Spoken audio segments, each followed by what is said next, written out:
I just want to share a little bit. DDRS has multiple bureaus within it. So today we're going to talk about the Bureau of Disability Services, as I mentioned, which is part of DDARS. And I love sharing this slide. We start every presentation with this slide. It's that all people are empowered to live, love, work, learn, play, and pursue their dreams. So it really is over the last probably, gosh, I don't know, 10 years or so. Our former director went to a conference and this really hit home for her. And so we just start every presentation. We really, everything that we do is geared toward this vision. And it really is a focus on all people. So it's really thinking about how, even if you do not have a disability, right, that your goal in life, right, is you want to live, love, work, learn, play, and pursue your dreams, right? And it's nothing different for folks with disabilities. And so we always start off every presentation with this and just really like to make sure that folks understand where we're coming from.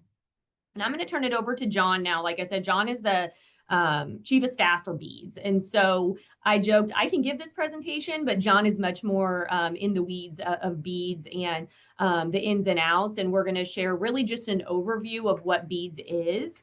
And then I was talking to the staff and Zoe and her staff just around maybe the next steps of what that looks like, whether it's a presentation of how we can partner more with you all. But I thought it'd be good to set the stage of what beads is. So because there's just a lot of misconceptions or information around what beads does and doesn't do and what sort of services and supports we do provide and don't provide. So I thought it would be helpful just to share a little bit and have John share a little bit as well. So John, I'm going to turn it over to you and I'll be your Vanna for your slides today. Great. Thanks, Jessica. Yes, my name is John Van Wicklin.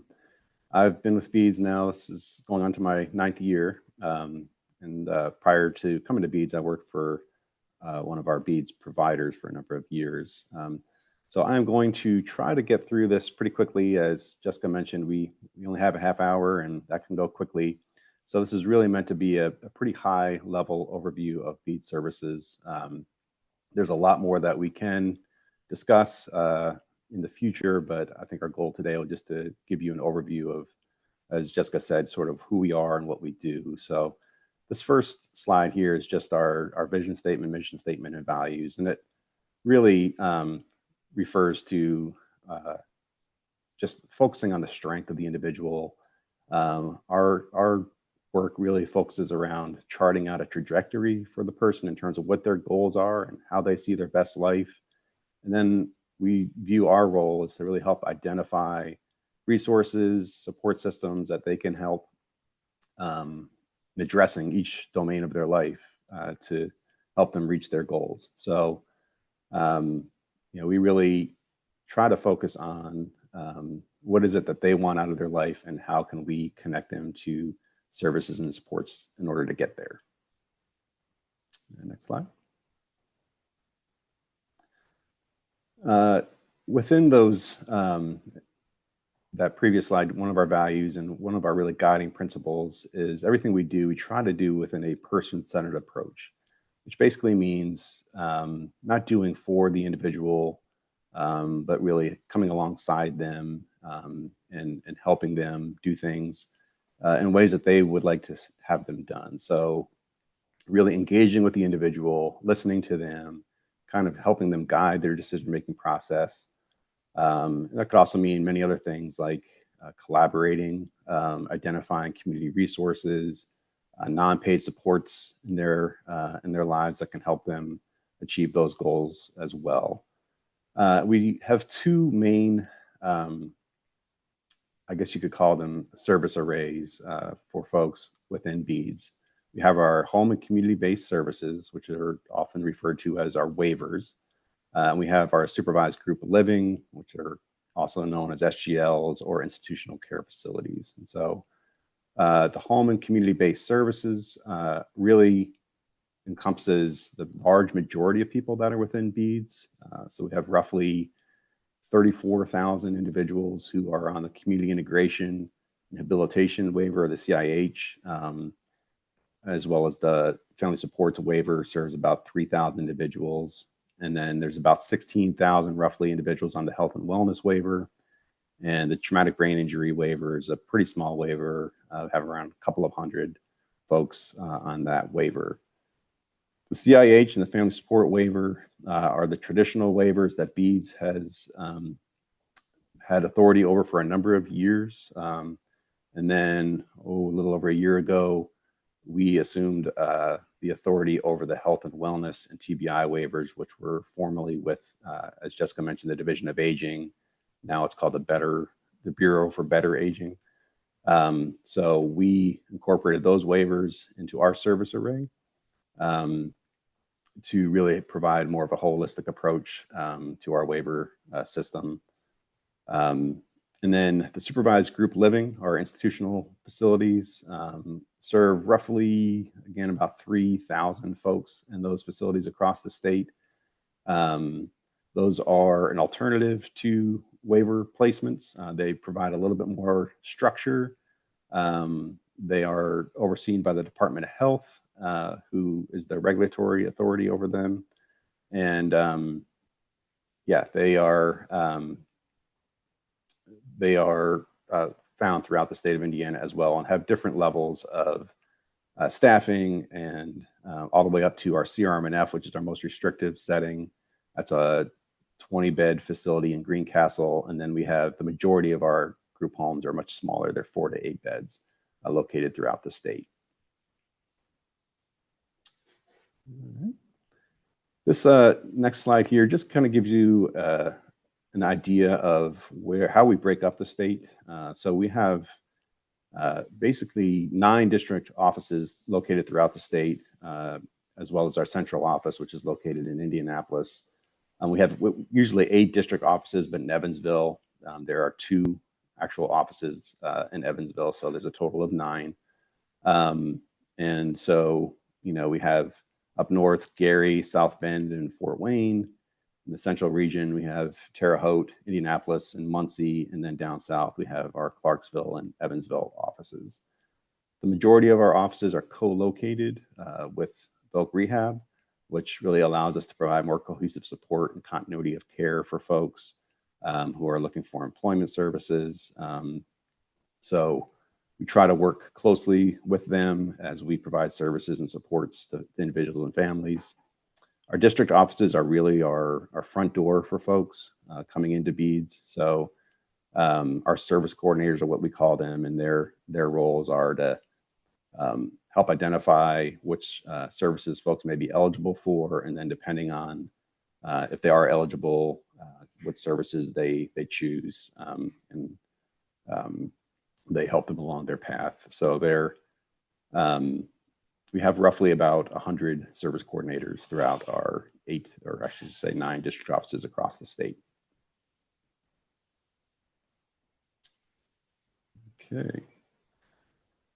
So in order to determine eligibility, we have 2 types of eligibility. We have the ICF IDD level of care, and we have the nursing facility level of care, or NFLOC, you may hear referred to. So in order to be determined eligible for ICF IDD, which would determine eligibility for our group home placements, as well as our CIH and FSW, the community integration and the family support waiver, you need to meet the ICF IDD level of care, which is basically determining that you have an intellectual or developmental disability that had the age of onset prior to 22 years of age and must be expected to continue indefinitely throughout your life.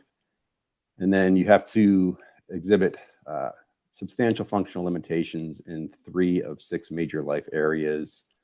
Those are self-care, learning, self-direction, independent living, mobility, language. And then you also have to meet Medicaid eligibility as well. So again, that's our eligibility for the CIH, FSW, and SGL. Then, as I mentioned earlier, we also oversee the health and wellness and TBI. And in order to be eligible for the health and wellness, TBI, and actually the pathways waiver, which is overseen by OMPP, Office of Medicaid Policy and Planning, you have to meet the nursing facility level of care. And again, that's spelled out here, but it's basically you have to have more of a medical condition that would require a level of care comparable to what you would receive in a nursing facility. And it would require treatment by a skilled professional. And then you'd also need to demonstrate functional limitations and physical, cognitive, or health issues. And again, you have to meet Medicaid eligibility. So they're similar, but there are some differences. Our bead staff in our district offices are the ones who fill out and complete the level of care for the CIH, FSW, and group home folks. So, and they can apply for eligibility through our Beads Gateway, which is an online resource, which we built a couple of years ago. And in fact, when we built that resource, we saw the number of applications for beads really skyrocket. It's hard to believe that it was just a few years ago, people still had to complete a paper application. So when we finally got that online, we really did see a large increase in the folks that are applying for beads services. For nursing facility level of care, you may have heard on July 1st, we implemented what we call LCAR, which basically stands for Level of Care Assessment Representative. Basically, that is a company named Maximus, and they are contracted to complete the nursing facility level of care for anybody who may meet level of care for the health and wellness, TBI, and pathways waivers. So if we have folks that aren't sure if they should meet the ICF IDD level of care or the nursing facility level of care, our bead staff can help guide them in terms of which direction they need to go. They can also contact their local area agency on aging, and they can also refer them to Maximus, who would complete the level of care for the nursing facility level of care. So lots of changes there recently that just went into effect July 1st. That switch to Maximus. It used to be the area agencies on aging would do the level of care for folks on those waivers. Okay, this next slide just talks a little bit more, kind of breaks down the 4 waivers, again, in a little bit different way. So it describes the population, a little bit of a description of the population in terms of who may be eligible for each of the waivers. So starting on the top left, our community integration and habilitation waiver, which is, again, our largest, not our largest waiver. It's one of our waivers within BEADS that's has to be met with the ICF IDD level of care. It could be children and adults who have intellectual and developmental disabilities and meet those substantial limitations. And it requires that the individual first meet the immediate care facility for individuals with intellectual. So basically, they have to be eligible for our ICF placement in order to be eligible for the CIH, unless they meet some priority categories. So it's basically a needs-based waiver, we could put it that way. So if you had a loss of a caregiver, or your caregiver is over 80 years old, or there is a substantial health and safety need, then you can get on the CIH waiver. If you do not meet those priority categories, really the only way to get onto the community integration and habilitation waiver is to come from an institutional facility. So one of our group homes or hospital setting, then you can leave one of those sites and move on to the community integration and habilitation waiver. And again, that's meant to provide services and supports that are not in an institutional setting, but more in a community-based setting, like all of our waivers that really allow people more choice in where they get to live, who they get to live with, more opportunities to really engage in their community as well. The second waiver there on the top right is our family supports waiver. And this is for children and adults, again, who meet that ICF IDD level of care. This is a capped waiver, which we'll talk a little bit more about here in a minute. So they basically are given a budget. It's around $26,000 per year, and they cannot go over that budget per year. So, but it also provides supports really to the folks mainly in their home environment. So focuses on non-residential supports to individuals who live with their family or in other settings with informal supports. The traumatic brain injury waiver, which is our smallest waiver, and what I should have mentioned earlier is you can actually get on the traumatic brain injury with both levels of care. So you can meet it first you would try to get on through the nursing facility level of care. If you don't meet the requirements for traumatic brain injury eligibility through the NFLOC, you can still also get on through the ICF IDD level of care. So that one's a little bit different in terms of you can actually get on that waiver if you meet either of those level of care for the traumatic brain injury. And those are also folks that live in the community who would otherwise require institutional care. And then finally, we have the other large waiver that we operate, which is the health and wellness waiver for children and adults that are age 59 and under who need the nursing facility level of care. That's significant because once they hit 60 years of age and they meet the nursing facility level of care, then they would be eligible for the pathways waiver. So, and again, that waiver is not overseen by BEADS, that's overseen by OMPP. But as long as they are 59 and under and they meet that nursing facility level of care, they're eligible for the health and wellness waiver. Once they hit 60, they would transition over to pathways. All right. So I'm not going to read through everything here, but these are just an example. This is not an all-inclusive list of the services that are provided on our waivers. So one thing I will note is you'll see the third bullet on the left is case management.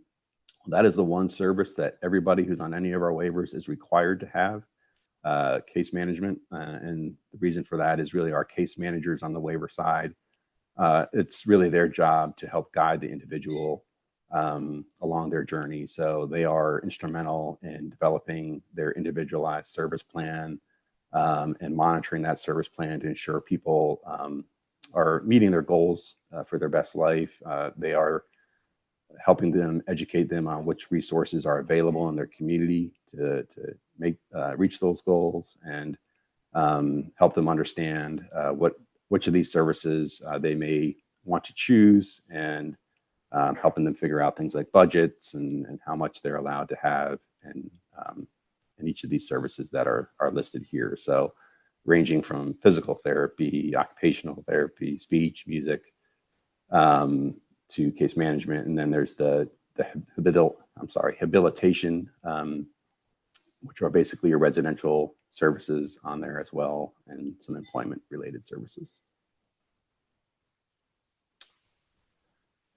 Next slides just go through, again, sort of a review of what we talked about for each of the waivers. So I won't spend a lot of time here. Just you have our family support waiver, which I mentioned, the eligibility requirements. There is one thing to note here is there is a waiting list for our family support waiver, and that the length of time that you may have to spend on that waiting list really does vary based on how many people we're able to remove from the wait list each month.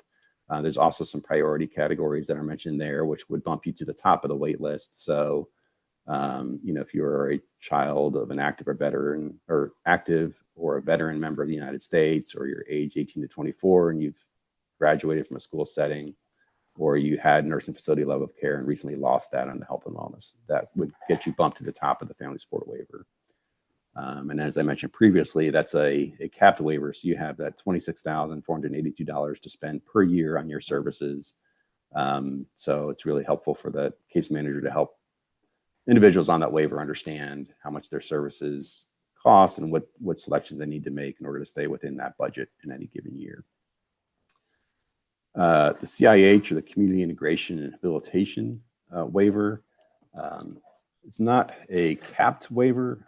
It is a waiver where it's based on an allocation. So basically your budget is based on your needs. So it could vary greatly.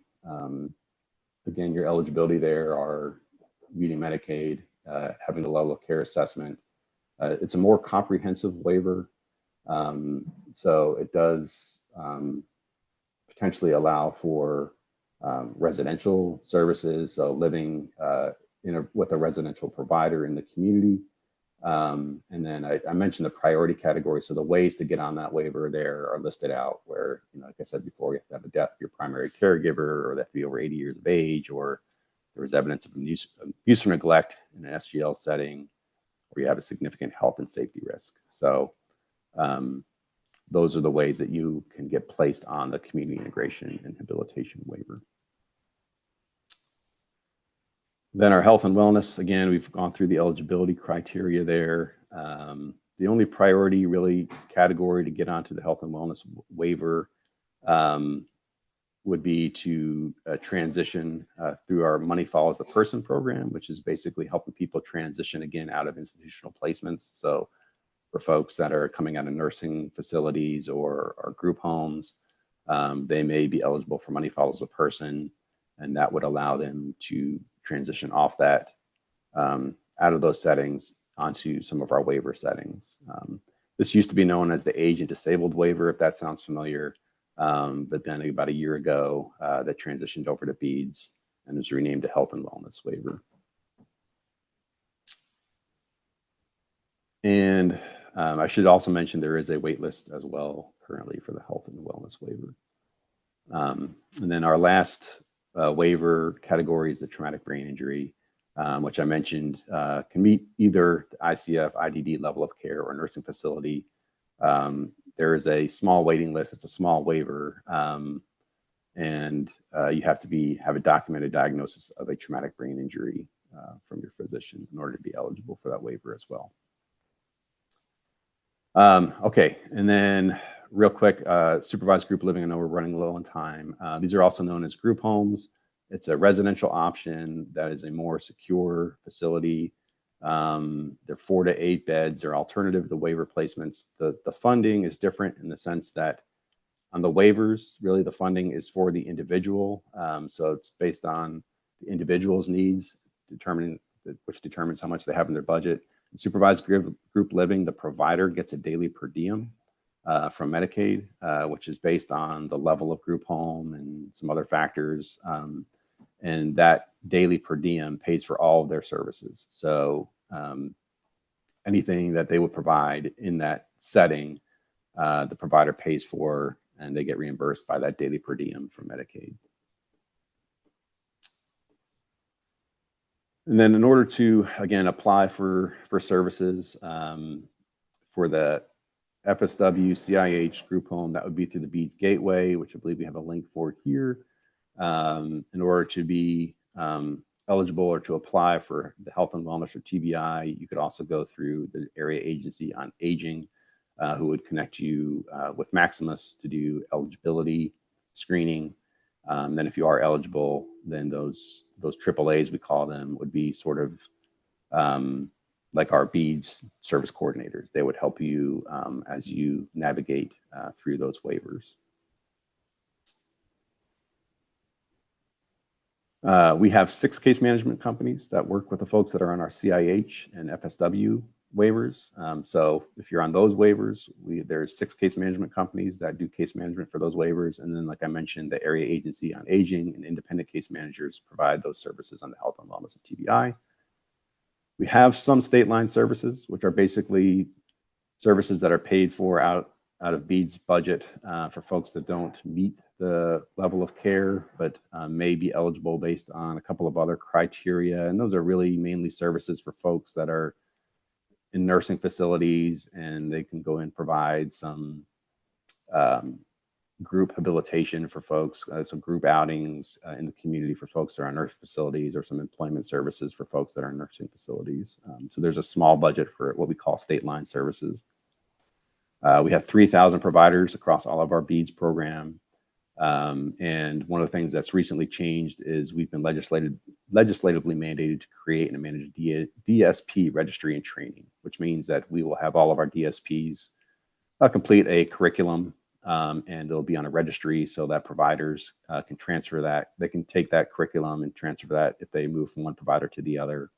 And the registry would also track folks if they've had a substantiated abuse or neglect report as well. So that's something that we are currently in the process of finalizing. And I believe, Jessica, I think that was, try to go as quick as I can. I think you had a couple other slides awesome. here. Thanks, John. Yep. Zoe, I don't know if you just, I'm wondering if maybe because we want to do maybe another coffee with you, getting more into the weeds, I can stop there. I mean, the rest of the slides really, and again, this might be for another time, is really just how we what relationships we have with some other partners, including DMHA, as well as some of the other state agencies. So I can always stop here, and if we want, then we could next couple months do another chat with everyone if that's helpful. Yeah, actually, I was messaging the team that I think maybe it might be good to get you guys in person at our May conference. Okay. Because there's just so much. There is. It is. I think, and this is this presentation could go partner. on for a really long time. It's trying to get a bunch of information, and it's a lot of, Medicaid rules and regulations and everything. So yeah, it can get a little in the weeds for sure. Yeah, well, I would love to see if anyone has any questions for the team here regarding what they just went over. Hey, John. Yes. This is Greg Poplarski. Thanks for the explanation. So I met this woman at our church recently that sustained a severe brain injury. She was hit by a car. She seems to be under the care of her mom, and she said she was doing some physical therapy. But I'm going to mention this to her. She lives in Carmel, and you said there was a little bit of a wait list. What kind of wait list are you looking at there? It really depends on how many people. It varies. So that wait list is not as long as the wait list that we have for other waivers. So it could not be that significant. But I can't give you a number because it varies. And so sometimes we get in trouble if we say, oh, it's this long, and then it changes, and then people get upset and say, well, you told me it was only 4 months and now I'm waiting for 8 months. So it's not as significant, I will say, as what we would see on our family support wait list, for instance. So my encouragement for her would just be to go ahead and quickly try to reach out to either our BEADS office or her local area agency on aging, just to, I would say, the quicker she can get on, the better. I can't guarantee you how long it would be, Sure. But yeah, so she may be involved already. I'm not sure. I mean, I'm just I just connected with her, but I will mention this to her. I see her every week now. So thank you. Okay. Sure. And Greg, we have a really good website. The BEADS has if you just have them Google BEADS, DDRS. I mean, our website's really good in it. There, you can contact based on county. I also am sharing our beads.help. BEADS is an amazing, honestly, probably the best. I'm biased because I work here, but I mean, they respond within 24 hours usually to that email. So if they can't find who to contact, the person who answers that, it is a live person that answers those emails, can share, even if they qualify, right? Just even answer questions. And we're very cognizant of, supports that are in the community, and our staff is very educated and aware of other types of resources, even if they don't qualify, right? That might be able to help within that particular community too. That's awesome. Thank you so much. You're welcome. Any other questions for Jessica or John?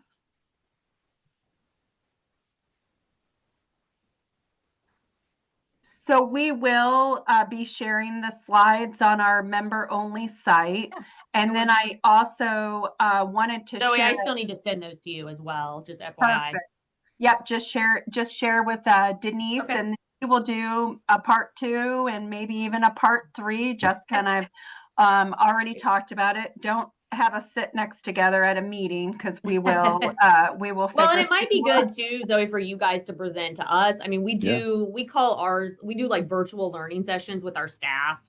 We have 500 staff total across DDRS. So that was in my head. That popped in where they're optional, but we have staff. We do those every couple months where we have an entity come on and just share a little bit about themselves. And because there's so many resources out there, and there's so much sometimes that it's hard to know who does what and who to contact. So, and you're welcome to reach out to John. You can, and myself, you can share our emails as well. Great. Well, before we wrap up, I want to first thank Jessica and John for their time today. I also wanted to get some important dates on your calendar. So September 9th is our next Cup of Joe, and we are going to learn from one of our members. I see some folks from Aspire, and Aspire has done a phenomenal job in deaf services. And so they are going to share about that, those services with all of you, because remember, referring amongst our network is so important in keeping the strength of our network. And then October 15th, speaking of sharing about our network, the Indiana Council, along with the Mental Health Roundtable, will be at the Mental Health Fair Day.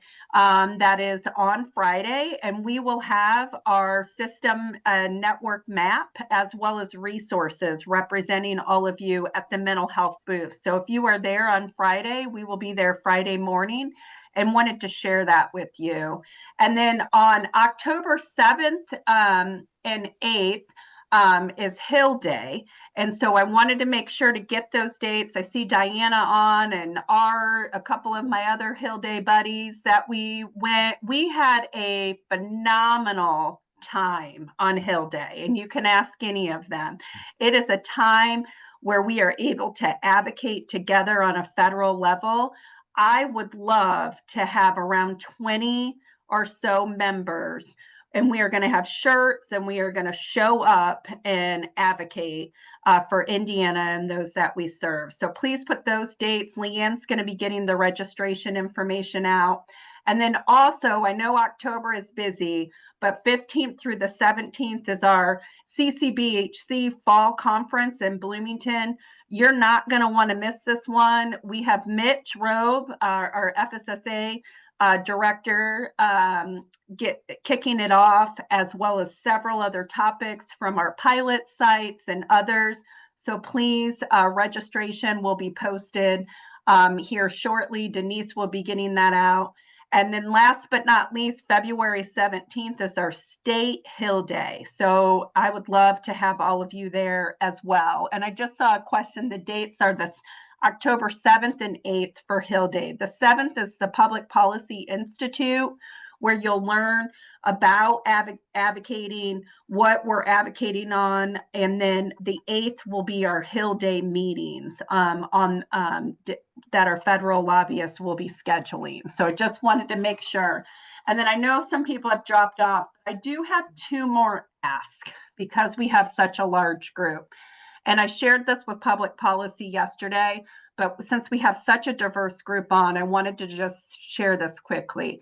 We are working on a skills educational paper to give to the state around the importance of skills and why skills is needed amongst the populations that we serve. If you have any good examples of documentation and successful case studies, please send those to me by August 20th, because I will be writing a paper along with my team to share with the state fiscal here in a couple weeks. So I was really wanting to put that ask out to all of you, as well as we are working on a business plan to submit to Mitch on cost savings and cost efficiencies. And we all know there's a ton in administrative burden. If you have any thoughts or ideas on that, again, that's a little bit later. We're not doing that until the first of the year. You have some time, but just reflect on that for me. Call me, set up a meeting, email me, whatever you would like to do to get me some of that feedback. I would love to hear from all of you. So without further ado, Tracy Lickfelt is our winner for the Starbucks gift card. Tracy, are you still on? She might have dropped off, but she was our winner. So let's raise our cups. Cheers to a Tuesday. Thank you, Jessica. Thank you, John. And if there's anything you guys need, please do not hesitate to reach out. I hope everyone has a great day. Appreciate all of you. Take care. Thank you.